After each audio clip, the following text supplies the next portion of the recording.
Louvado seja nosso Senhor Jesus Cristo.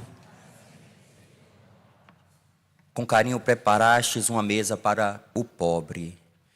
Queridos irmãos, no céu está sendo preparado para nós um banquete de ricas iguarias. No céu, o Senhor reserva para nós uma experiência que nós não podemos descrever nesta terra.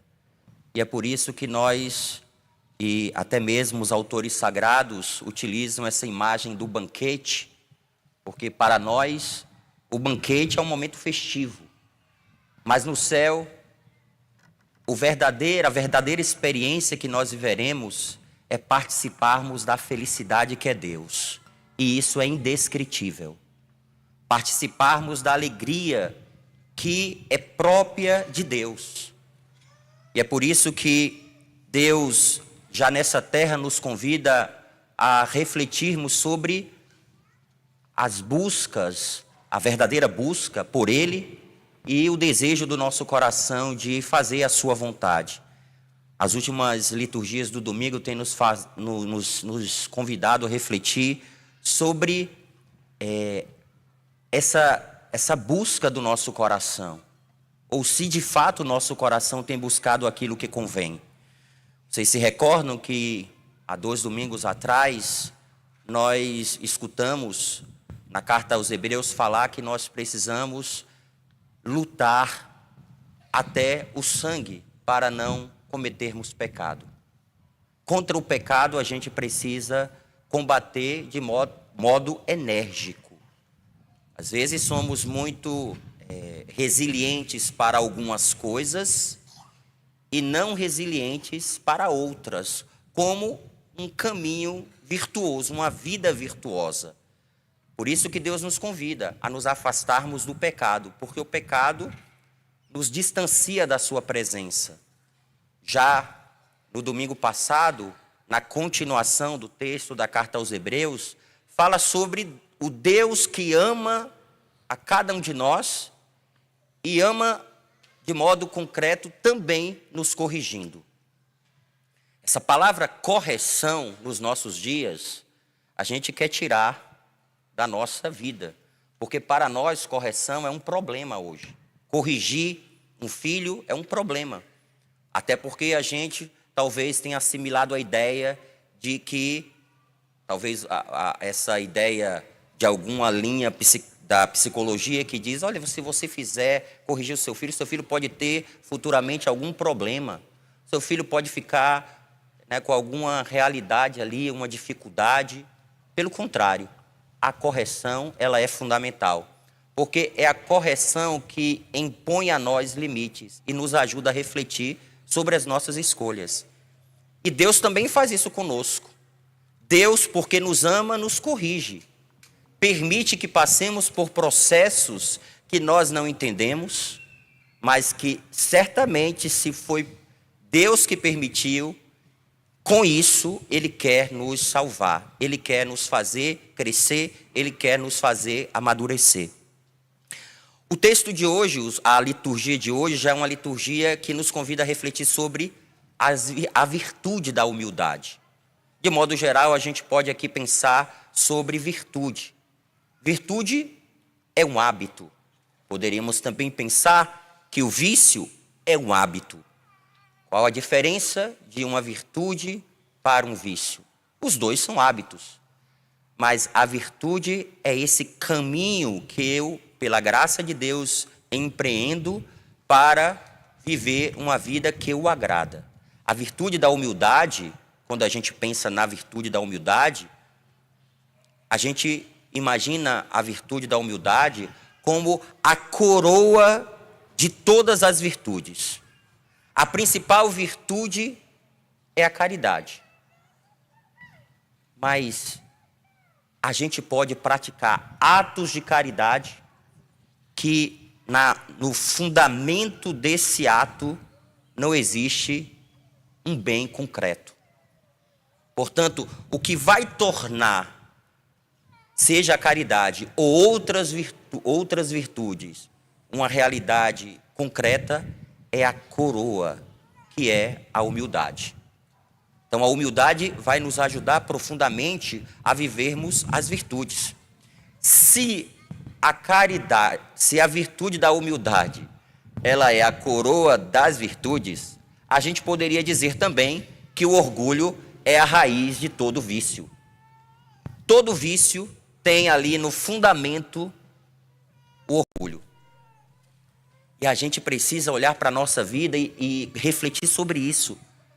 Será que eu tenho deixado com que a minha vida seja uma vida virtuosa? E um detalhe interessante, porque quando a gente pensa em virtude, a gente talvez possa pensar o seguinte: virtuoso é aquela pessoa toda acabrunhada, né? Aquela pessoa assim, toda envergonhada. Tem algumas pessoas que pensam que virtude é isso. Isso não é virtude. Aquela pessoa que tem receio de falar, se esconde, não se esconde por virtude, se esconde muitas vezes por fragilidades, por realidades da sua história. Quando nós temos uma justa estima de si, quando você tem uma justa estima, você, de fato, vai poder escolher em se esconder por virtude. Vou dar aqui um exemplo bem simples. Santo Antônio, que é um santo que nós conhecemos, ele estava escondido na cozinha, servindo na cozinha. E depois, em uma situação, ele foi convidado para falar e descobriram um exímio pregador. Ele estava no escondimento. Ele, em momento algum, chegou e disse: eu sou um grande pregador, por favor, me coloca aqui nos holofotes para que eu possa realmente mostrar essa grande virtude que eu tenho de ser um grande pregador. Ele não fez isso, ele ficou no escondimento. Mas quando foi necessário que ele viesse diante dos outros para colocar aquela graça, aquela habilidade, aquele dom que ele recebeu de Deus, ele fez com muita alegria. E depois se tornou realmente um grande pregador para todas as pessoas. Todos viram que realmente Antônio era um grande pregador. Santo Antônio. Escondido por virtude, não escondido por receio ou medo. Porque às vezes a gente tem receio. E às vezes a gente tem receio de pregar a palavra de Deus, porque na verdade a gente tem medo do que as pessoas vão falar de nós. O que as pessoas vão falar de mim?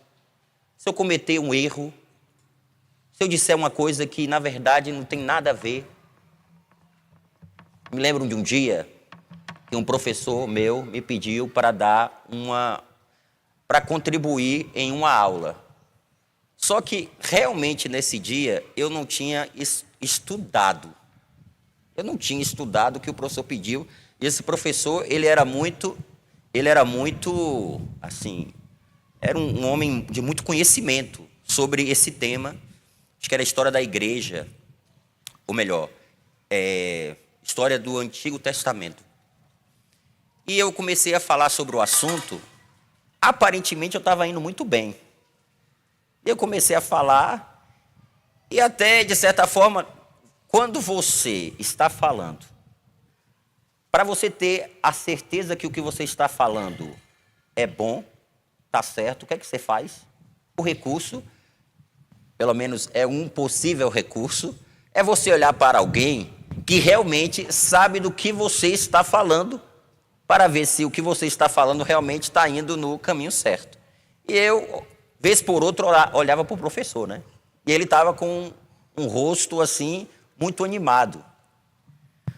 Em certo momento da minha fala, eu falei algo que mudou o comportamento dele.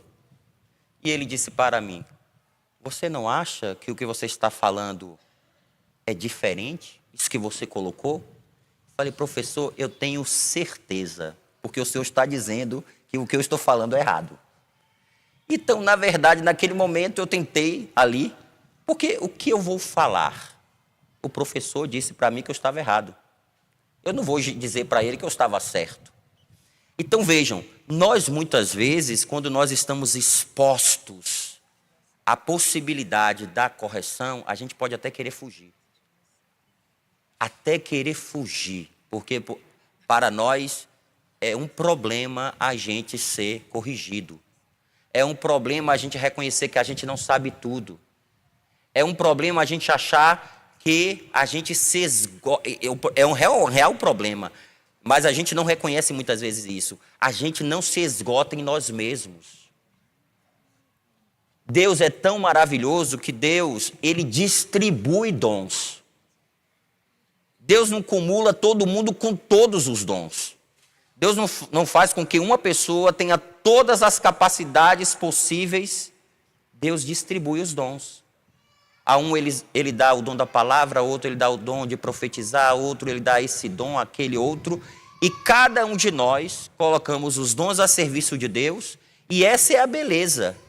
E a gente tem que ser humilde. A gente não sabe tudo e a gente não vai saber tudo. E na verdade é um ato de humildade a gente reconhecer que nunca, mas nunca a gente será capaz de ter todo o conhecimento. A sua razão, ela tem limites. Isso já mostra o quanto você precisa ser humilde. Você não sabe tudo. E é por isso que você precisa recorrer a instrumentos de Deus que vai lhe ajudar no seu caminho de crescimento e amadurecimento. Então vejam, a humildade não é você ter aquela atitude de pobreza, de degradação, aquele olhar baixo, aquela atitude toda de desconfiança de si. Isso não é virtude. Virtude é você, na verdade, a cada dia, reconhecer quem você é e fazer o que Deus pede e aceitar também as correções. Vejam, pessoas sem humildade têm muita dificuldade de serem corrigidas. Aliás, nos dias de hoje, a gente vê muito isso. Tem pessoas hoje que acreditam que sabem tudo. Esses dias a gente viu o que aconteceu do batismo Vocês viram o que aconteceu no Rio de Janeiro, inclusive teve até uma nota da Arquidiocese do Rio de Janeiro sobre o batismo de uma criança. E é natural, todos nós, inclusive, quando eu estudava, e quem estudou teologia sabe muito bem disso, é natural, estudou direito canônico, é natural que se um padre, uma pessoa vem batizar uma criança e o nome é muito diferente, o padre vai procurar saber o nome, a raiz daquele nome, enfim, é natural. Porque normalmente se coloca um nome cristão. Se a pessoa realmente ela é católica, ela vai querer colocar um nome cristão. E depois que aconteceu, tem lá os vídeos, né? O que acontece? O padre, os vídeos mostram o padre lendo o rito e a pessoa diz o nome da criança. No rito não tem o nome da criança. Naquela parte do rito não tem. Já batizei várias crianças. E está lá dito como é o rito do batismo, como a gente deve fazer. Mas qual é o problema hoje? É que as pessoas elas querem saber mais e elas não têm a humildade de reconhecerem que, elas não sabem tudo. Elas não sabem tudo. Então vejam como hoje nós temos esse problema sério, que na verdade tem como raiz o orgulho. A raiz de tudo é o orgulho. E aqui, até porque eu não tinha, irmãos, até queria trazer para vocês, para ler, porque eu não ia lembrar da diferenciação que o autor ele fez sobre a diferença entre a Virgem Maria e Lúcifer. Esse padre, que é um padre exorcista, que escreveu um livro chamado Suma Demoníaca, ele vai mostrar essa diferença entre a Virgem Maria, uma criatura de Deus, que quando escutou o propósito de Deus para a salvação do mundo, que passaria pelo seu sim, ela disse, fiat. Quando Lúcifer, que era um anjo criado por Deus, sábio, mais inteligente, que tinha tanta coisa bela, mas quando ele viu o projeto de Deus, ele disse: não, não servirei. Orgulho, humildade. A humildade nos faz a cada dia descer. Jesus não simplesmente ensinou aos discípulos, teoricamente, que eles deveriam descer aos pés uns dos outros. Jesus desceu aos pés dos discípulos. Humildade. Desceu aos pés. Lavou os pés e depois ensinou. Em primeiro lugar, ensinou com a sua atitude, com seus atos. Não ensinou simplesmente com as palavras. Humildade. E em diversos momentos Jesus vai ensinar a humildade. O relato do Evangelho de hoje, Jesus ensina que, na verdade, é necessário que a gente ocupe os últimos lugares. Eu não sei se é Santa Teresa ou é Santa Teresinha, e agora olho aqui. Santa Teresinha. Santa Teresinha que diz que a gente deve sempre escolher os últimos lugares, porque ninguém vai querer disputar conosco este lugar. Então vejam, é sempre importante a gente escolher os últimos lugares. Mas eu não estou falando simplesmente de sentar lá atrás.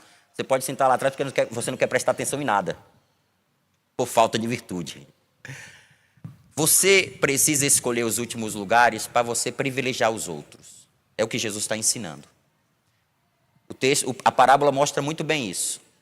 Jesus diz, Jesus conta a parábola e diz, conta que aquela pessoa é convidada a sentar no último lugar, porque quando chegar o dono da festa e ver aquela pessoa sentando no último lugar, vejam como essa pessoa vai ser valorizada.